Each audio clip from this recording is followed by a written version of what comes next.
Hello, everyone. Thanks for watching this coffee break webinar on configuring and running an SRS controller test. My name is Raman Sridhar, and I'm product manager for vibration controllers here at Data Physics. The agenda for this coffee break webinar, we're going to have a brief overview of SRS and SRS control in the 900 series controller, and then I'm going to do a demo on how to set up a test, an SRS test. So a brief overview of SRS before we jump into the control software. A lot of times SRS is a very, can be a pretty complicated to understand topic, and it's, what it actually means gets lost in the technical terms. But an SRS is a representation of the potential damage done by a shock pulse. That could be done by a shock pulse. So, for example, on the right here, you can see a shock pulse on the bottom right. That's a time acceleration versus time history. And on the top, you see that shock pulse is SRS. So the top plot, the SRS, is defined in the frequency domain, and it's a representation of the potential damage of this shock waveform that we see at the bottom. So what does that actually mean? Well, the SRS is in the frequency domain, and for example here, let's take the 40 hertz point. You can see 40 hertz, I have a value of 10 Gs in my SRS. So what that means is if this shock pulse, if I had a product or a part that had a resonance at 40 hertz, and that resonance obviously has some specific Q value or damping value, if I subjected that resonance to this shock pulse, then my peak response out of that resonance would be 10 Gs. And we do that for every single frequency that we are plotting here. So for example, at 100 hertz, if I subject if my part had a resonance at 100 hertz and I subjected my part to this shock pulse, I would get 10 Gs peak acceleration out of my part. So the SRS profile that we see here, when we're thinking from the controller standpoint, when we are entering in an SRS profile, you can think of the SRS as describing a complex shock environment. Now, a lot of times, that there is also classical shock, which is composed of things like damped or half sines or trapezoid waveforms that have very distinct shapes. But in the real world, those kind of shock pulses don't usually happen. Things like pyrotechnic events, explosives, or earthquakes have much more complex acceleration time histories than a simple half sine pulse. So the way that we describe those kind of shock pulses, those kind of complex shock pulses, is with an SRS. So in most cases, when you're coming back to the lab to reproduce a complex shock environment on a shaker, you'll be given an SRS profile. And the SRS profile gets entered into the controller. You punch in these breakpoints for the SRS into the controller, and the controller then spits out a time waveform, what we see in the bottom here, whose SRS matches the profile that you entered. So it's kind of backwards if you're looking at it that way, is when running an SRS profile on a shaker, we enter in the target SRS.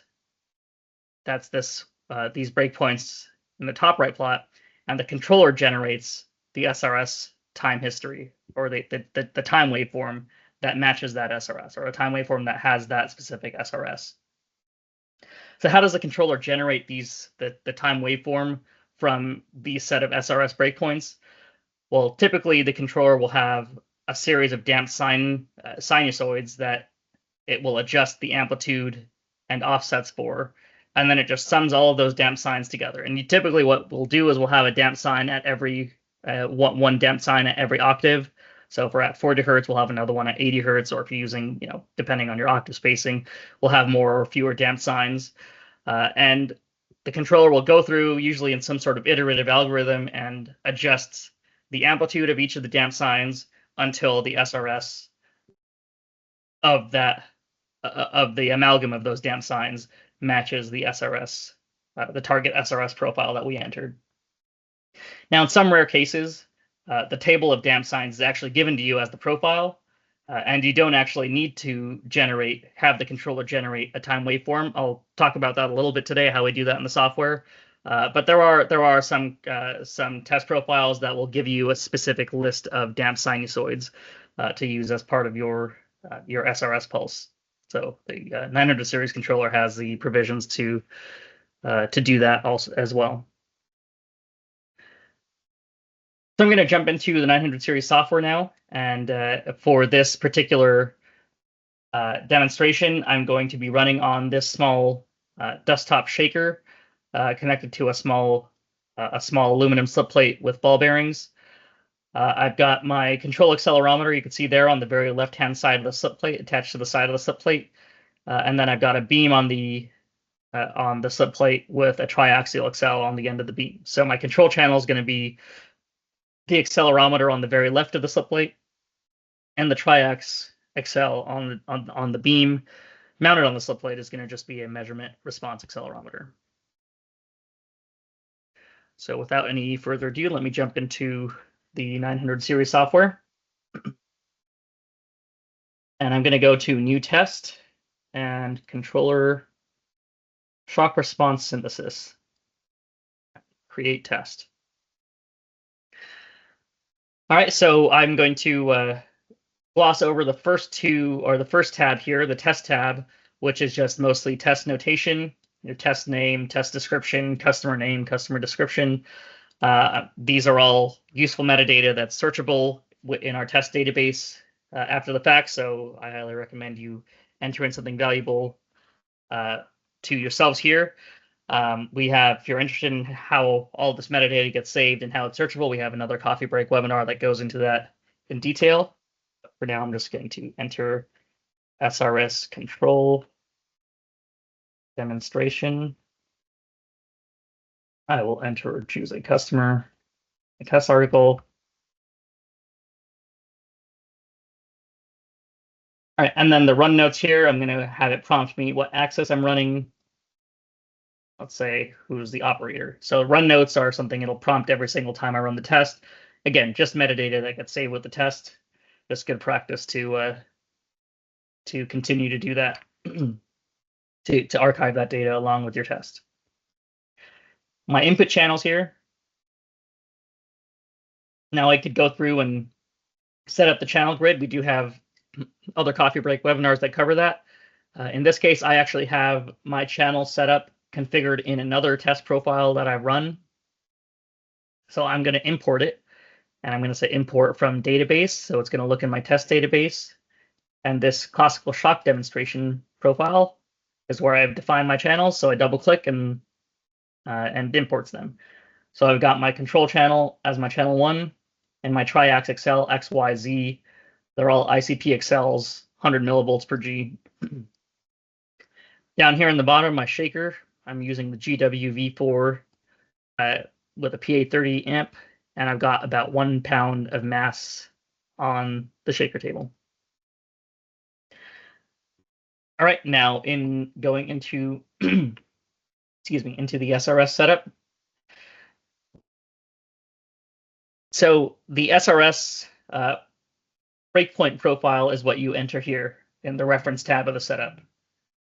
So we enter the breakpoints here, and then we generate the time waveform from these breakpoints in the waveform tab of the setup. So if typically your test spec is going to give you these breakpoints.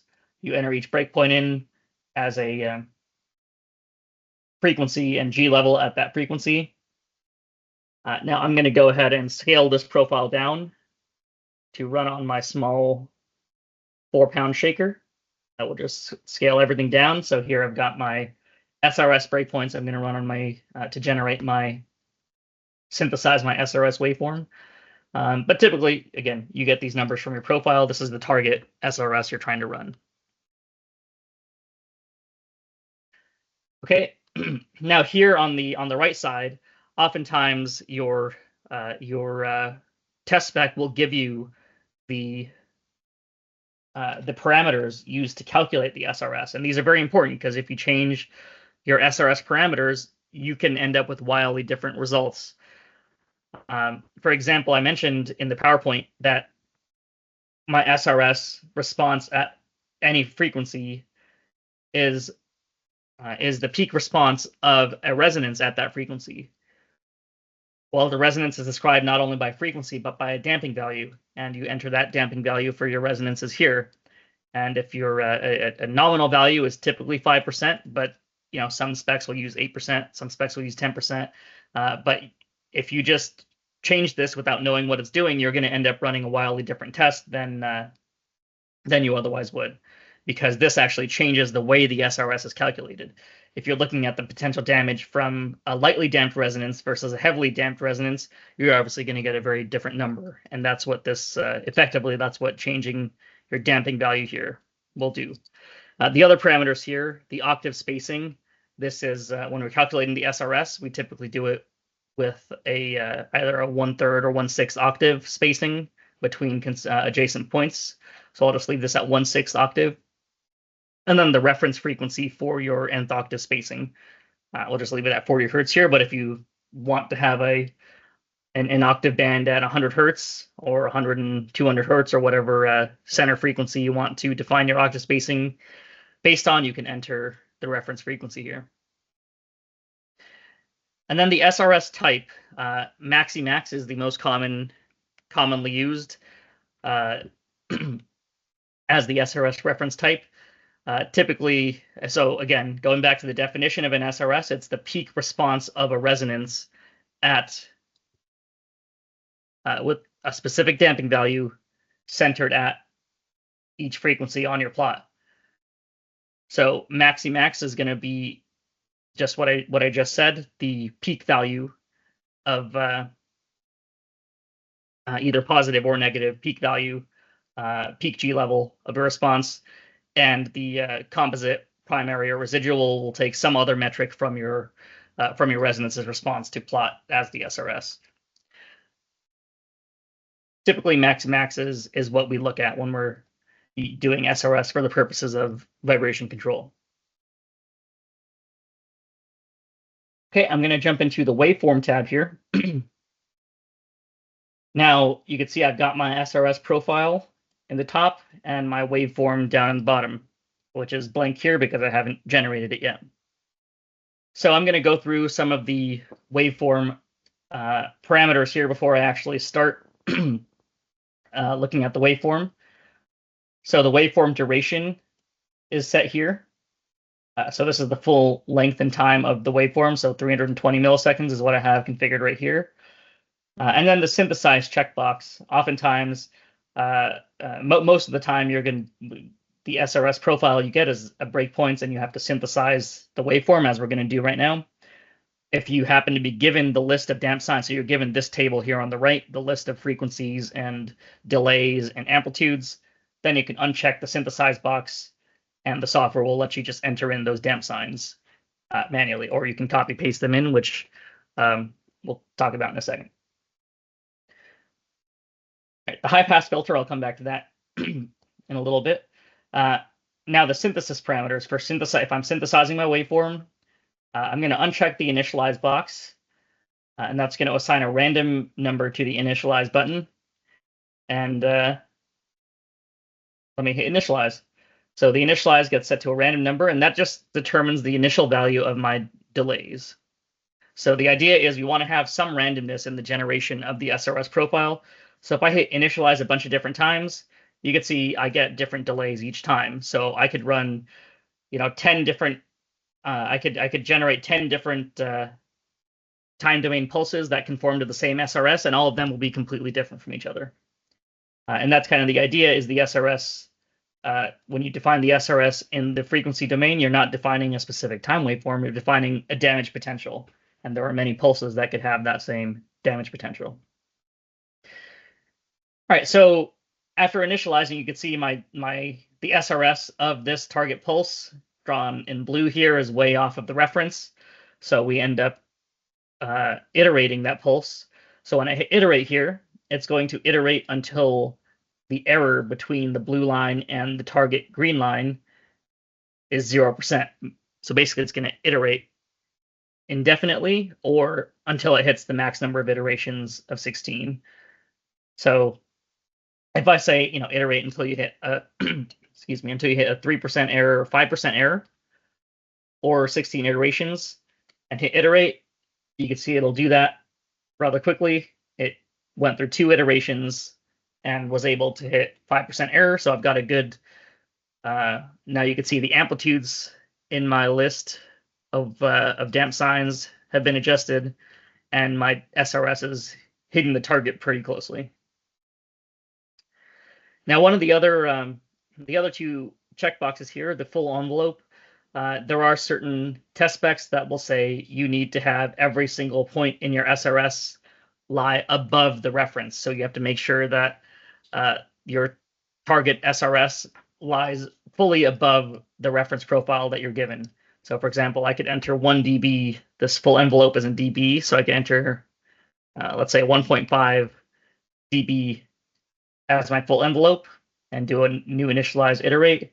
And you can see now it's iterating to a higher level. So it's kind of making sure that your SRS response lies this many dB above your target reference. So it's kind of a way to guarantee, to try and ensure that you're getting a certain amount of energy into each frequency, and that amount of energy is above the target reference you're given. The last checkbox here, the minimize TE. Before I go over that, I'm going to talk quickly about what is TE. TE, you jump over here to the synthesis waveform section. We give you values for TE, and I'm not going to go into too much detail in this presentation about what TE and T little e and T sub big E is, but they are short for effective duration of a shock pulse, and they're a way to characterize how much, where most of the energy is in a shock pulse. In other words, if the shock pulse is 300 milliseconds long, where does most of that energy rely? Is it within a 10 millisecond duration or a 50 millisecond duration, or is it spread evenly around the the full 320 millisecond duration? Now let me initialize and iterate once so I get some good values here. The definition of TE has changed over the years. It's defined in the MIL 810 specs, but as you can see, it's changed throughout the years. So for example, going back to the old specs, D and E and even F, they only had one definition of TE, and getting to the later specs, G and H, they added an extra definition, and they're just different ways to characterize the effective duration of a shock pulse. So for example, for MIL 810G, for this particular pulse I have here, the T sub big E is 80 milliseconds and T sub little e is 240 milliseconds. Now, as I mentioned, those definitions are well defined in the MIL 810 specs. If you click on the show button, we'll actually show you how those are derived. And these red lines on the plot here show where in the shock pulse that, for example, the 80 milliseconds T sub big E, where that 80 milliseconds is. And you can see that 80 milliseconds covers the majority of the high peaks in the shock pulse. And the same thing for T sub little e, where does that 240 milliseconds come from? It starts here and ends here.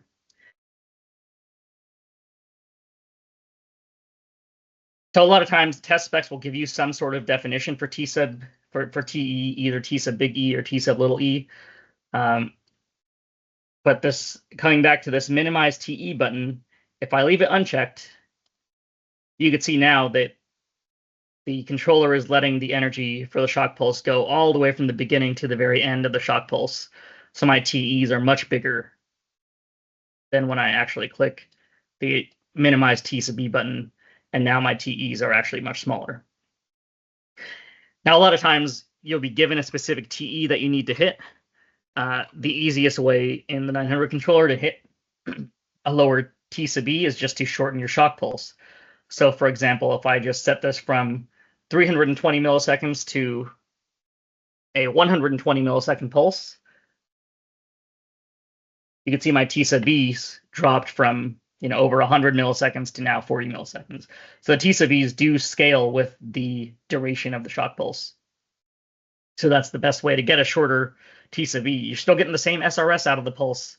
You just have a shorter pulse, and thus your energy is more is in a smaller time window. The effective duration of the shock pulse is shorter. Right, then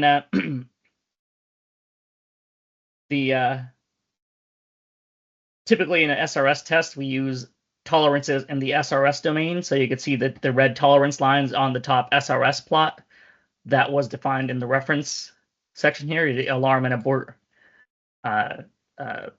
abort high and abort low breakpoints that we entered in the table. We do also have time domain tolerances once your pulse is generated. Let's say I want to apply a time domain tolerance, say a plus or minus 1G. So you could have those also apply during a test. So it would abort the test if you exceed your time domain tolerance or the SRS domain tolerance. The last two checkboxes here are just the other displays on, displaying the positive or negative reference of your SRS pulse, which is a bit out of the scope for this presentation. All right, the last thing I'm going to show on this waveform table is the actual wavelets. So I kind of showed how initializing resets the delays to a random value, and then iterating resets the amplitudes, and the controller will iterate until your SRS matches its target reference. For the case where you're given these SRS breakpoints, or say I want to go in and make some changes to this SRS table, you can make the changes here. I could say I wanted to change this particular amplitude to 0 and this particular amplitude to 0.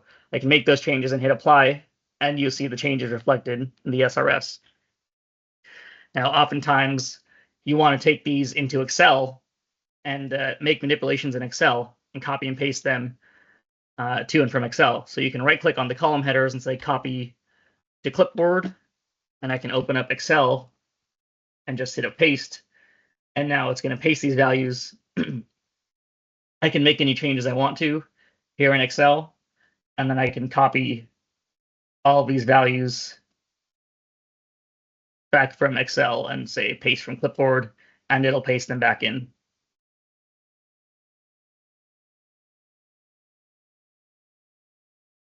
Okay, the other couple of items here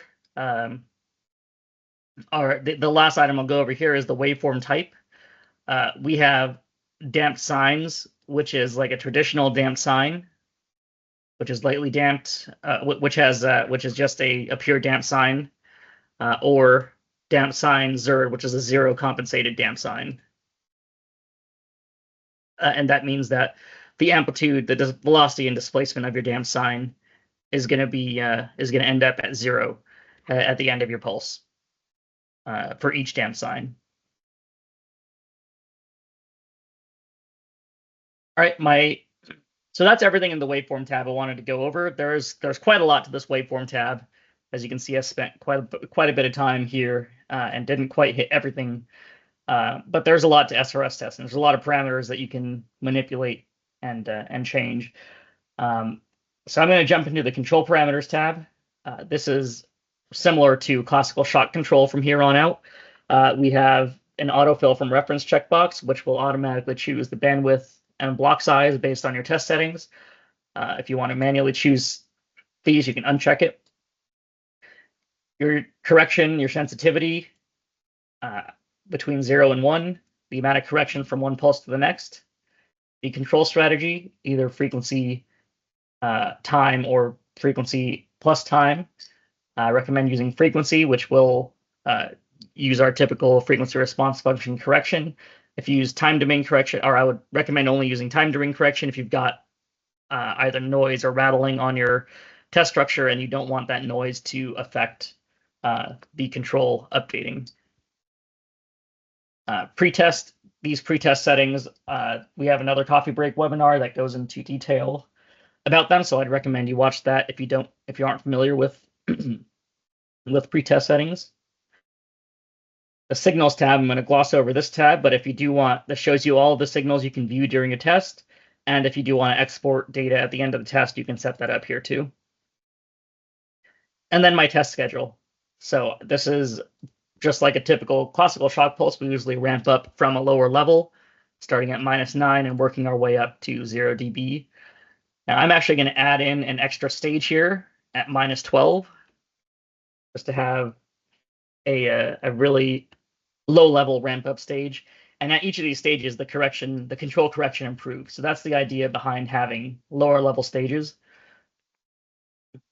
So 1500 milliseconds per pulse, polarity positive or negative, correction enabled, save rate 1, meaning that it's going to save every 1 pulse. If I wanted to save every other pulse, I set it to 2, etc. And then aborts, I'm going to have aborts turned off during the first 3 stages. And once I hit my -3 dB, I'll say start enable the aborts and stop the test if I exceed tolerance at -3 or 0 dB. The other thing I'm going to do is I'm going to check the manual checkbox for my 0 dB level. The controller is going to wait for me to actually physically push the go button between each of the 6 shock pulses at the full level, and that's useful if you want to take a look at your device under test to make sure it hasn't broken, or do any kind of health checks on it in between shock pulses. You don't want to just rapid fire run the shock pulses one after the other. All right, I'm going to hit run. All right, and it opens up the test in the run test screen. The first thing here I'm going to do is click initialize, tell it the axis and the operator name. All right, and it sends the test down to the 901. So now the test is ready. I'm going to hit start, and as soon as I hit start, my pretest is going to start running. So in addition to making sure that there's a closed loop feedback detected, the pretest measures the signature of what's on the shaker table, so it knows exactly how to drive the shaker when we start running the actual shock pulse. So the nice thing about the pretest is it brings up a report. It tells me I'm going to need 0.49 volts of drive to run this test. That seems reasonable. If I had an Excel fly off or something not connected right, I would see very crazy values here. So it's a very good sanity check. I'm going to hit start test. And it's going to jump into the second tab here for control.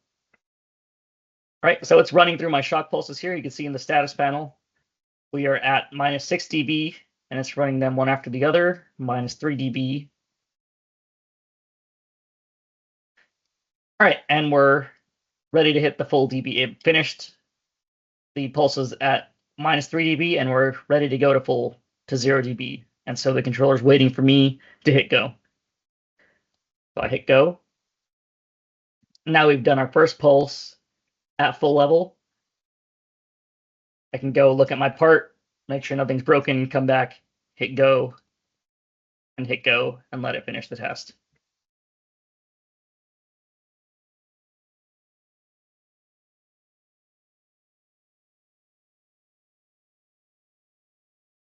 All right, the other thing I'm going to do here, I'm going to also just right-click on the plot, my SRS plot at the top, and just plot my triax responses on the same plot. So I'm going to right-click and go to Add Signals, and I'm going to go to my SRS-M, which is the max SRS down at the bottom. I could also use the filter icon here if you've got a lot of channels and you don't want to just keep scrolling through them. You can hit the filter icon, and I'll go to SRS Max. And I'm going to add the SRS Max for my 3 channels, my 3 response channels. I'll make them gray and black. And what I'm also going to do, all right, so there is my response SRSs and my control. I'm going to make the control slightly thicker so that it stands out. And there you have it, my SRS control, my response SRS, and then these 2 are the off axis for the triax, so I kind of expect them to be in the noise, but there's their SRSs plotted. All right, with that, I'm going to stop and end the test. And yeah, thank you for watching this short coffee break webinar.